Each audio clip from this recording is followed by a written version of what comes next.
Okay, now that I've got this where I want with my dust, scratches, my curves, and a slight color balance, I can turn these off and see how they work. I want to also make sure that I don't sort of rearrange stuff if I put my dust and scratches above my curves. I just want to sort of keep everything sort of in the original stacking order. Now what I'm going to do is I'm going to create a burn dodge layer. Now this is maybe like an old school way of doing a burn dodge layer. So if you know a better way, please use it. But what I'm going to do is I'm going to do a layer, new layer. And I want to do it from that new layer pad because I want to get this dialog box that says new layer right here. And I'm going to call this burn dodge. I also am going to set this to a red color so that I know it's a little bit different than some of my other layers. And here I'm going to switch the blending mode from normal to soft light.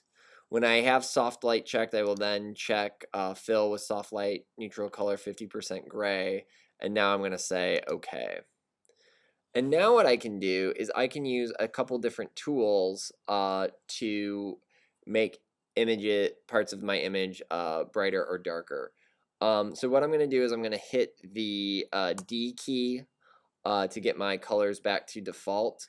And the first thing I can use is I can use a normal brush. And what I'm going to do is I'm going to make sure that the hardness is down pretty low.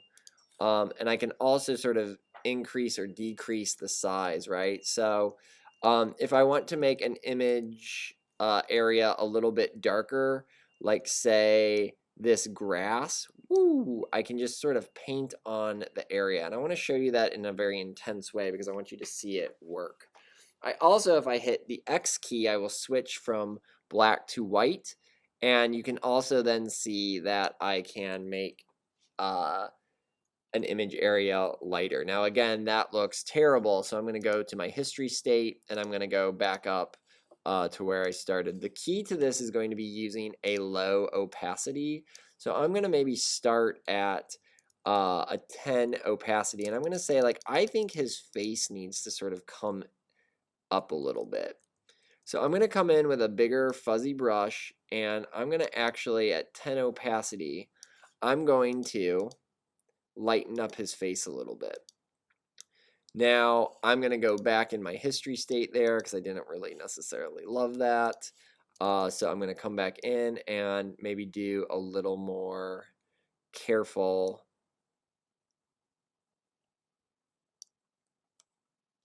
dodge.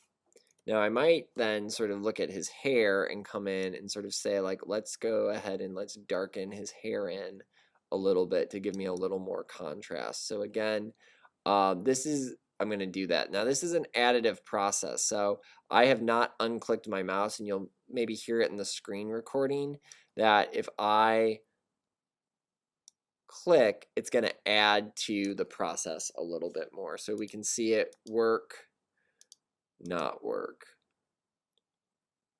Okay. So I can start to use the brush tool. I can maybe go into the gloves and I could darken those or lighten those. I could sort of go to the tennis shoes and darken those in a little bit, right? So come right in, darken that up a little bit, maybe darken up the sweatpant just a little bit with the brush tool. Now, again, I sometimes like to use the Wacom. I also could come into this gray tarp now, start to paint that in. Again, a low opacity because I don't want it to be obvious.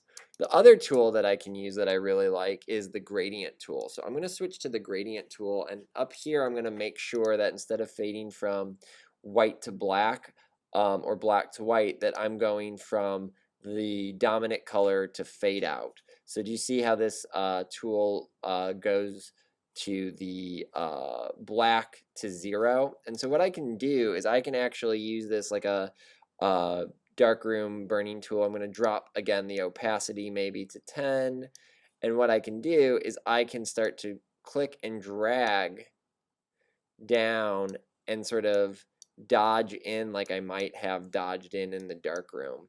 I want to sort of up the opacity on this next pass just so you can see it work. So do you see that fade in? Obviously that is way too much, so I'm going to do Command Z to undo that, drop my opacity back, and then maybe start to feather in and work in the grass below here.